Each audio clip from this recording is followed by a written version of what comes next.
3. I asked my Amish husband to stop choosing when we had children. He took me to the bishop. The quilt is across my lap, and the lamp is low, and my fingers have stopped on a square of butter yellow cotton I cut 51 winters ago.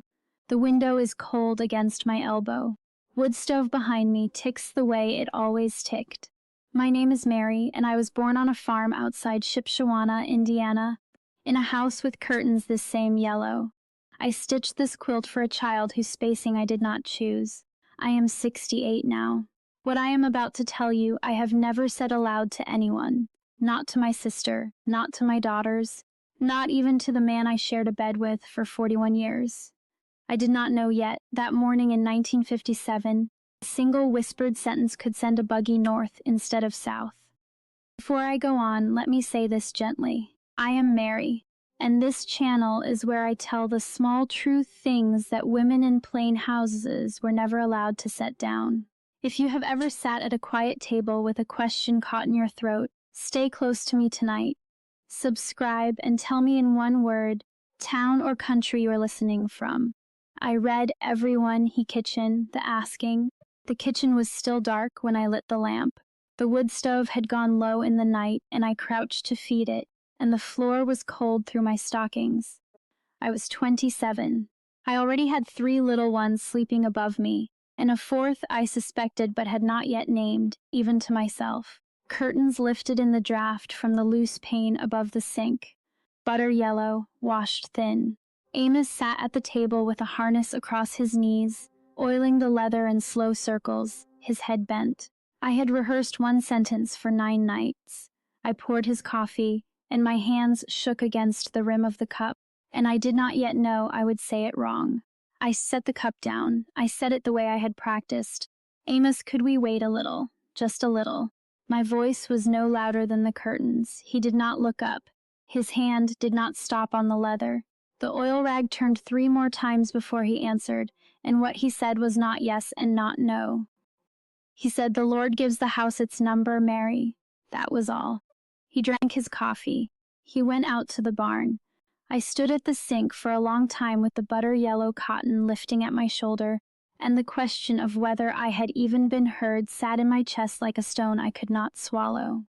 In the home I came from, we were not given the word spacing.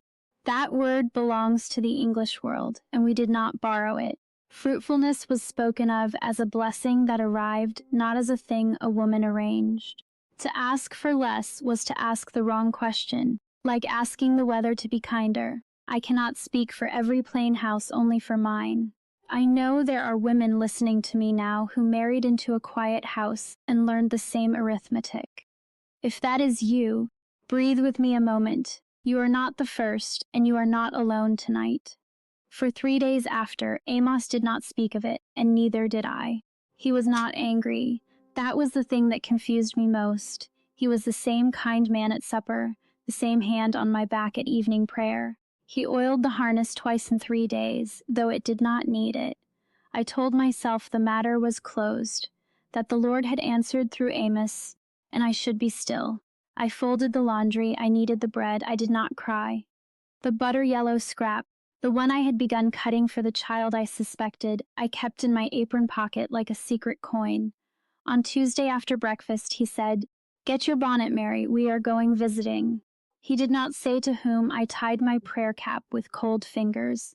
I climbed onto the buggy bench beside him, and the scrap of butter yellow cotton was still in my pocket, and I touched it once for steadiness. Horse pulled out of our lane.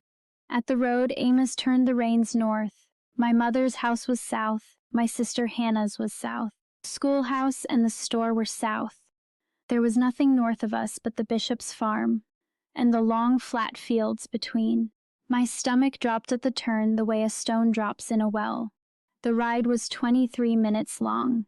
I counted because I could not look at him, and I could not look at the road. So I counted the fence posts and the breaths. I twisted the butter yellow cotton in my lap until the threads at one corner began to give. Amos did not speak. He did not whistle, the way he sometimes did. The harness creaked, the wheels turned. I thought, he is taking me to be corrected. I thought, I am being delivered. I thought of the small life I suspected inside me, and I thought, please be still, little one. Please be small. Please do not show. I thought of Hannah, too, on that ride.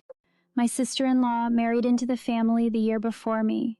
Hannah never asked for anything. Hannah bore 11 children and buried 2 and died at 59 of a tiredness no doctor could put a name to. I am not the one to say whose silence cost more. Hers who never asked, or mine who asked once. The scales of that are not in my hand.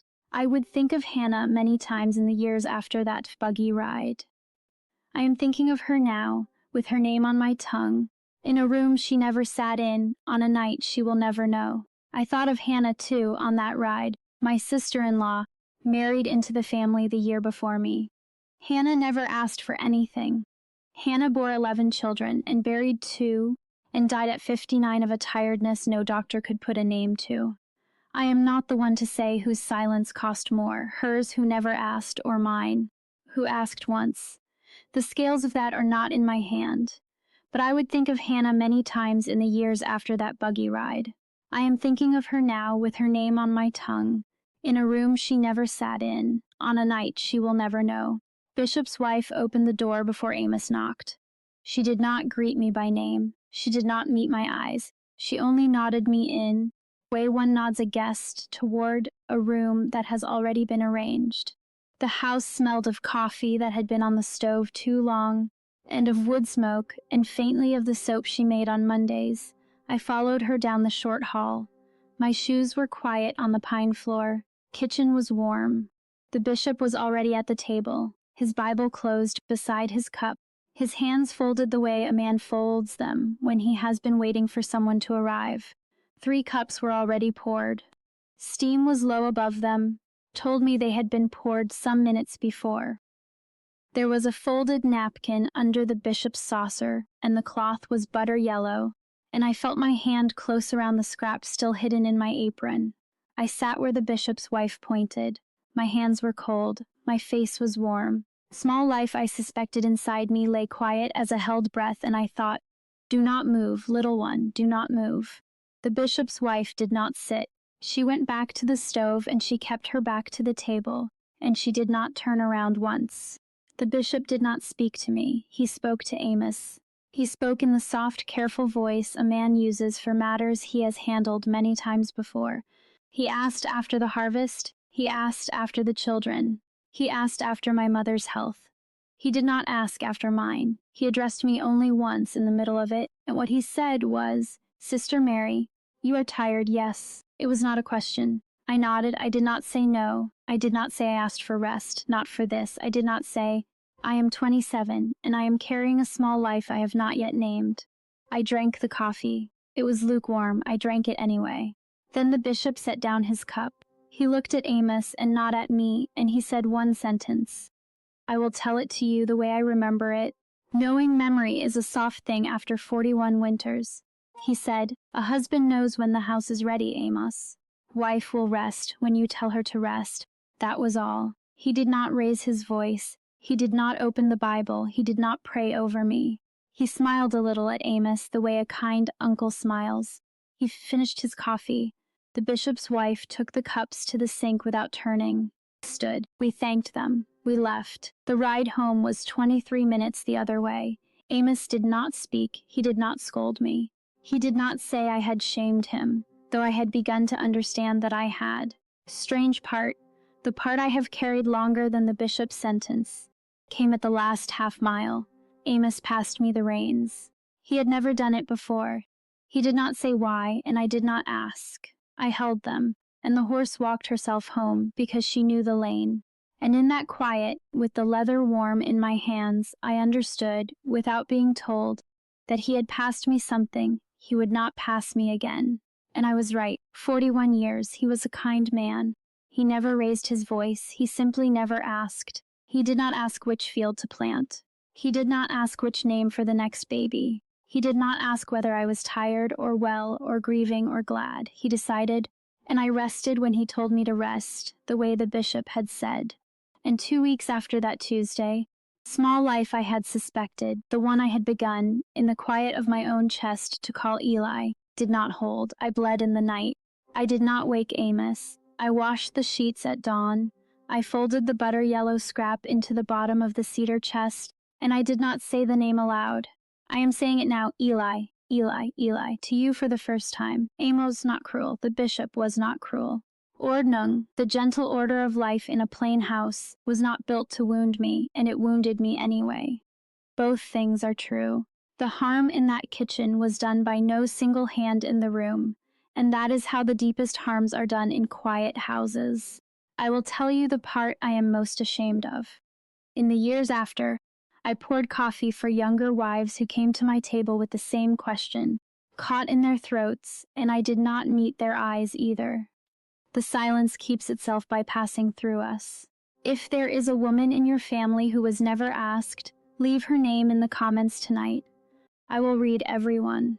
You who are listening to me in the dark, if you ever asked in a whisper to be a partner in your own life, and what came back to you was a quieter room and a kinder face and a hand that no longer reached for yours the same way, you were not wrong to ask. You were only early. The asking was the beginning of something the room you stood in was not yet ready to hear.